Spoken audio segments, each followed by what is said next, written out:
So we are now recording, and Michelle, I'm going to ask you to go first since you were here first.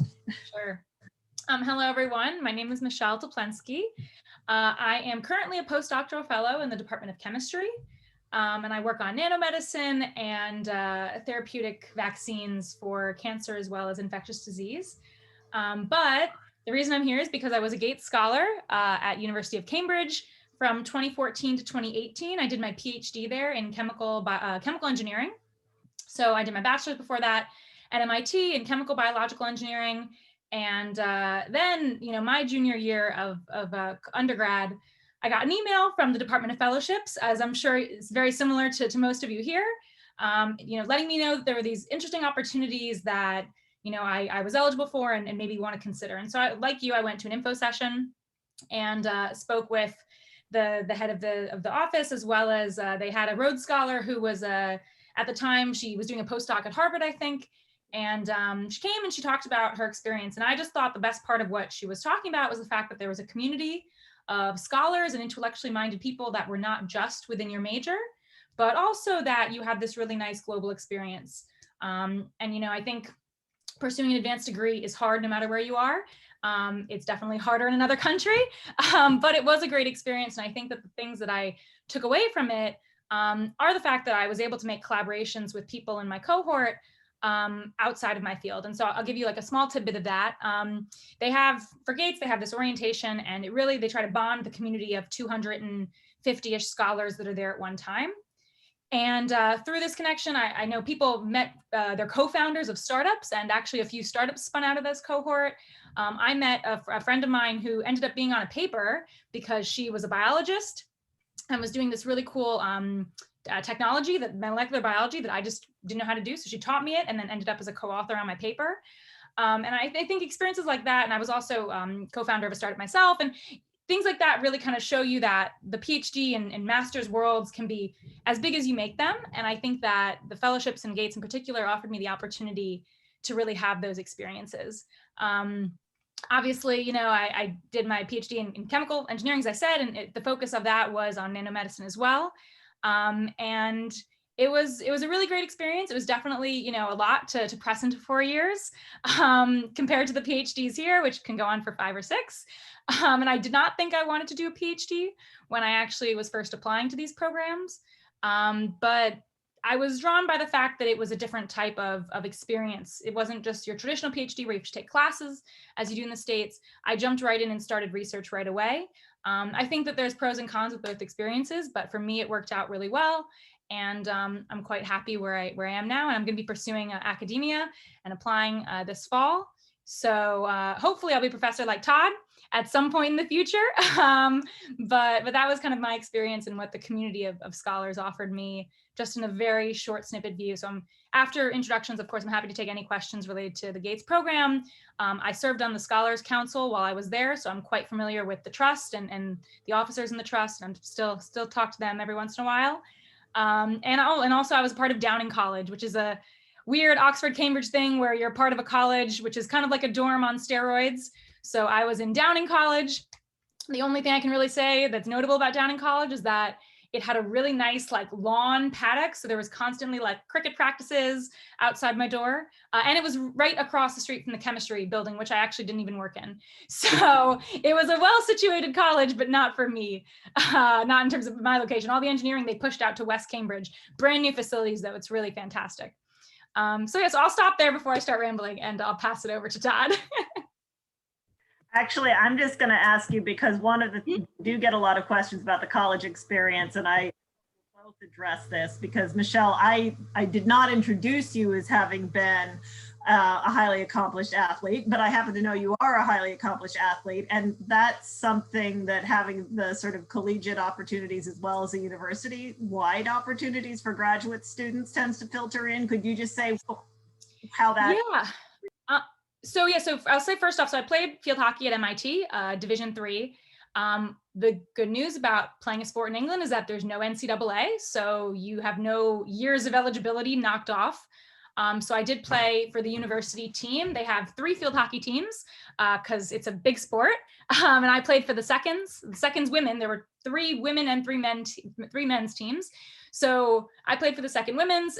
It was a really great experience because I got to see a lot of England without just being a tourist, because I went to all these different cities around Cambridgeshire as an athlete, and then we'd go out to the pub afterwards for a post-game meal. So that was that experience. But as Elizabeth mentioned, there's also the college side. So it's kind of like intramurals, although much bigger, at least in Cambridge in terms of scale. And so I, for a summer, decided to try my hand at rowing, because how could you not when you're in England? And so I did a little bit of rowing for the Downing grad team.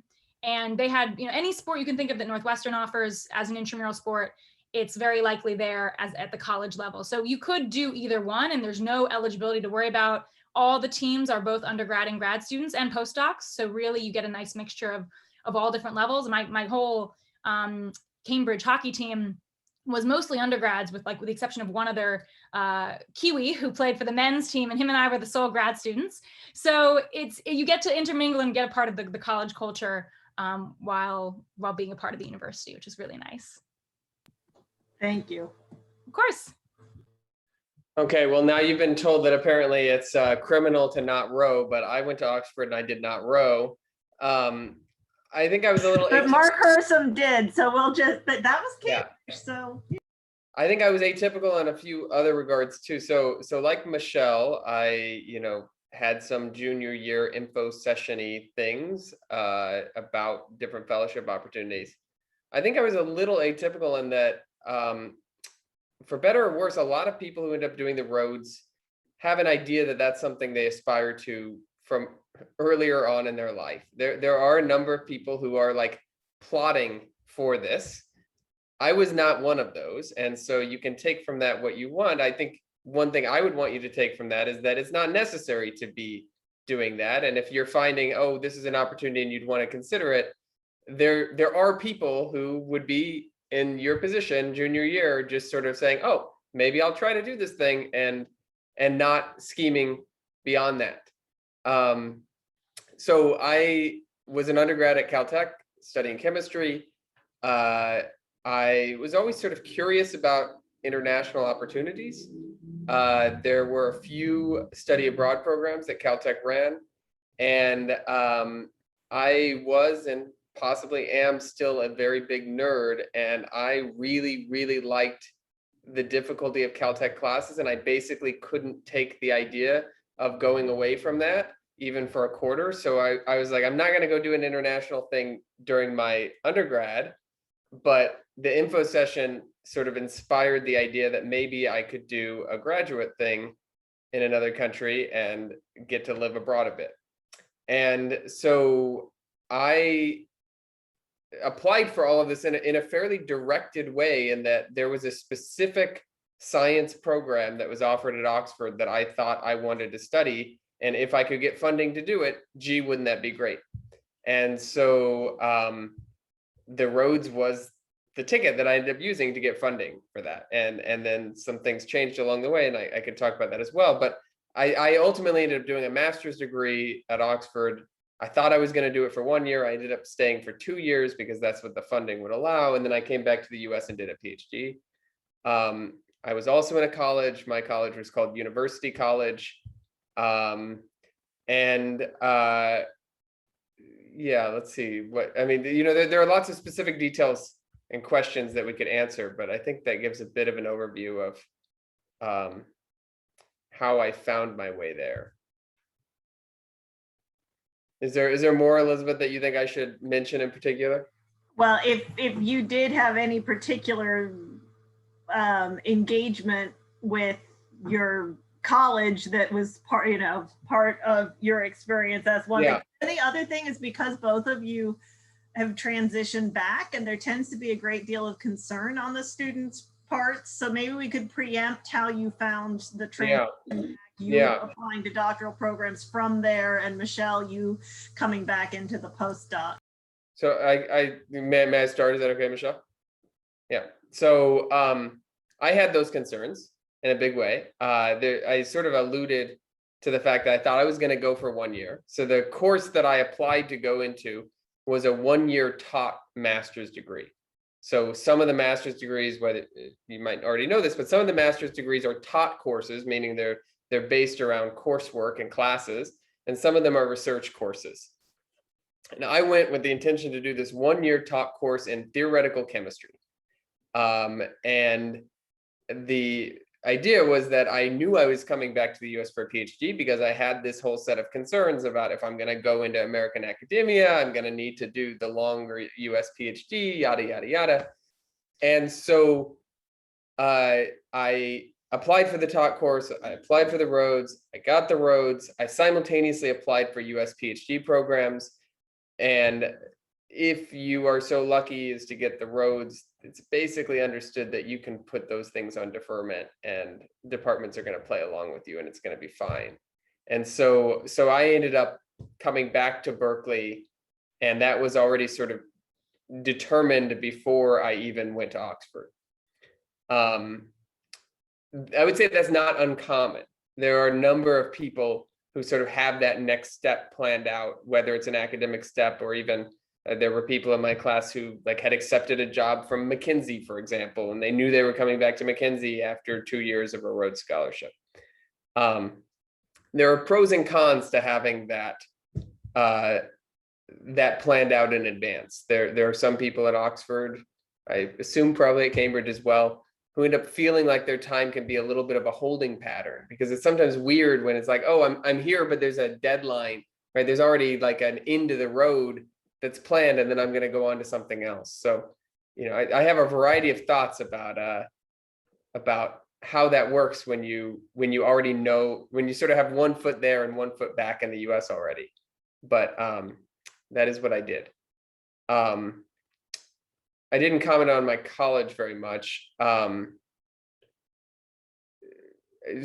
sure there are people on the call who have a lot of familiarity with Oxford. When I was at this type of call, I knew virtually nothing about it. So at the risk of telling people what they already know, let me just note some of the things that I found most surprising about the colleges.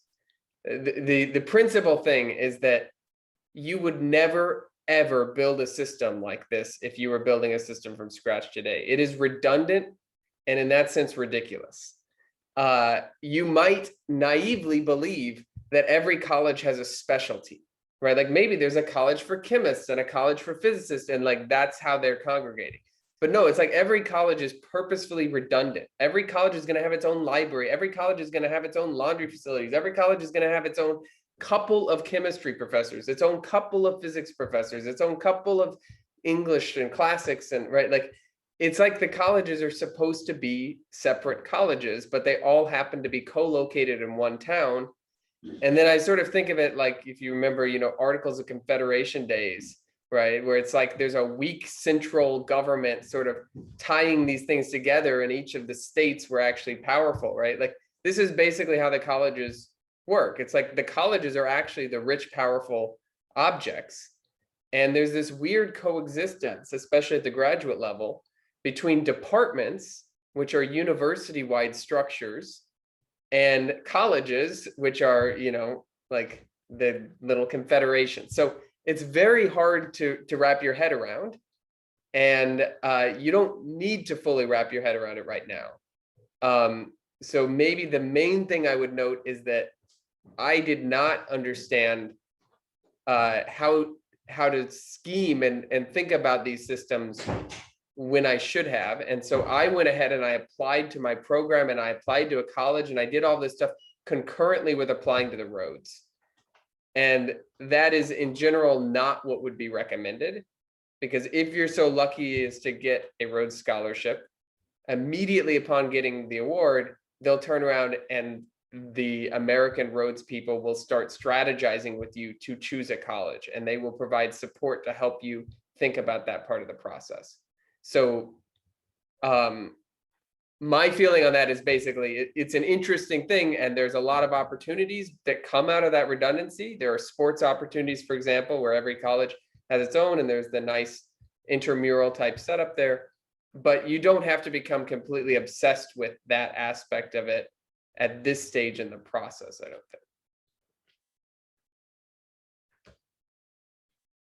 I rambled too long, sorry. Not at all. I just want Michelle to talk a bit about, because we talk a lot. I mean, certainly within my own Marshall class, I did what Todd did and came back for my PhD, but I had friends who did precisely what Michelle has done and went into a US postdoc that enabled their transition back into the American Academy. So I just love you to talk about how you negotiated that, because that tends to cause angst too. Yeah, no, absolutely. So I will say, full disclosure, I was advised not to do what I did because I was told that I would never be able to come back to the US and transition and be successful and get a good job and etc. Clearly that's wrong. But what I will say is that you really need to fight for it. I fought for it and I got very lucky. My current boss, who Todd knows very well, he's a really great guy and he's very intense, but he likes people who work hard and he doesn't care where you studied or where you came from. If you're working hard and you prove that you're a critical thinker, he's happy to have you. And so I got very lucky to find someone who really didn't care at all, and even told me to stop thinking of it as a negative, because to him it's not. And I think that that's true for more people than one would imagine.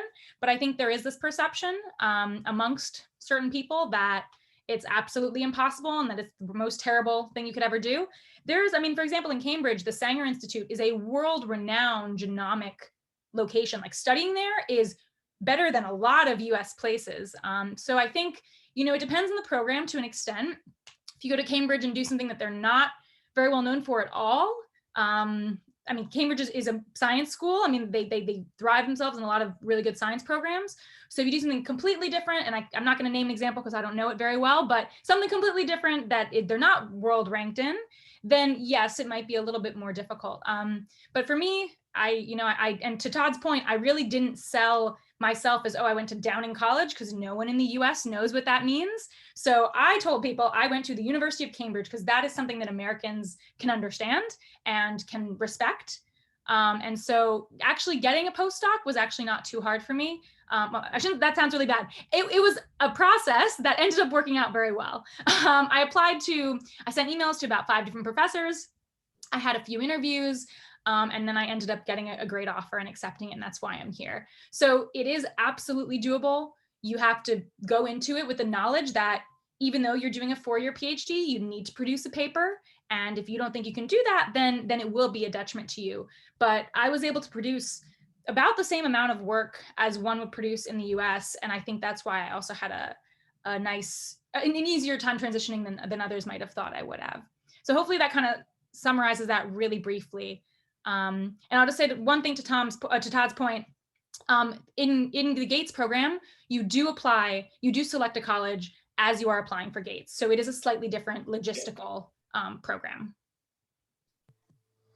But that is fine, because the resources exist for us to help you think about that. And I would say the biggest issue that I tell people to contemplate is there are colleges at each institution that are known as being oversupplied with Americans. And if that's what you want, then that's fine. And then there are other places where you're going to be more immersed with Brits and possibly, Commonwealth and other international students in a more intimate community than some of the ones that you've seen it in the movies, and therefore you go to Magdalen College, Oxford, because you saw Shadowlands, or you go to Trinity College, Cambridge, because you saw Chariots of Fire, which dates me in both film cases. Anyway, and that might be great if it also happens to be that you're a mathematician and you know that Trinity College, Cambridge is does happen to have this extra high density of fine mathematicians, but you might prefer to go to Downing or one of the other smaller colleges where you're going to get to know a wider variety of people. And we can help you think through that part of it. Whether you are doing it with Gates or whether you're applying to Clarendon to go to Oxford rather than Rhodes, where the same thing would be true, that you would need to fill it out. You have inspired me to put a plug in for one of my pet things. May I take a minute? Of course. So when I was a junior, it would have seemed absolutely crazy and insulting to me to think about applying for a second bachelor's degree. And I think I was wrong to not consider such a thing. And so if you'll give me another 40 seconds, let me tell you why, if you're thinking about Oxford and you're thinking about a Rhodes, you should at least entertain and evaluate whether or not a second bachelor's degree could make sense to you. Because this is the bread and butter of what the Rhodes program once was, still is to some extent, and it's in many respects the bread and butter of Oxford.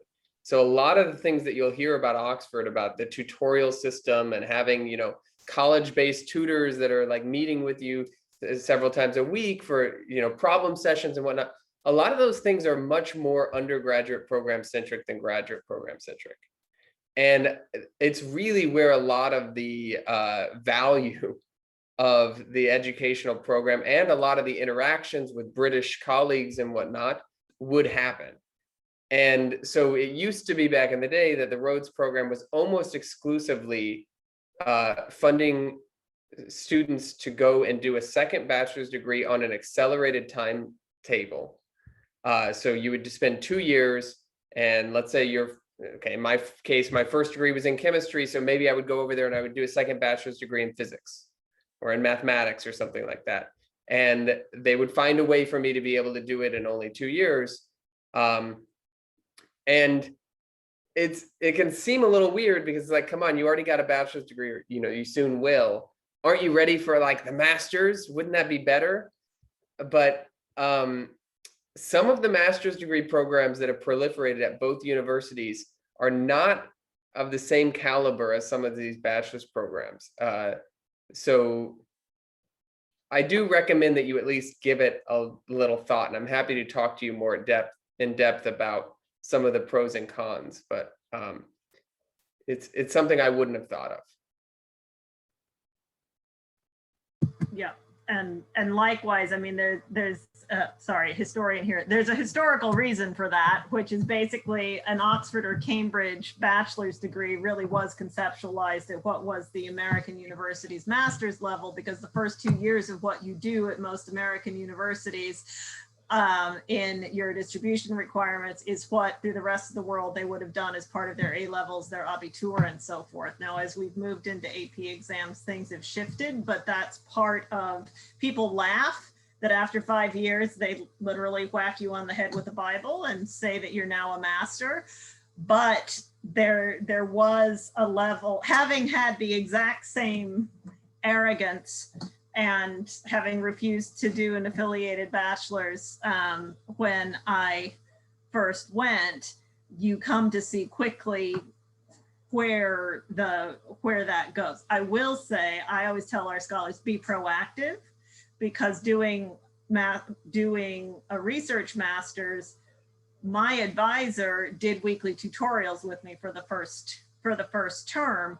Not all do, but you have some autonomy to try to work with your research mentors to do that. I mean, it's obviously more when you're writing papers than when you need laboratories, and I realize there's difference across the disciplines.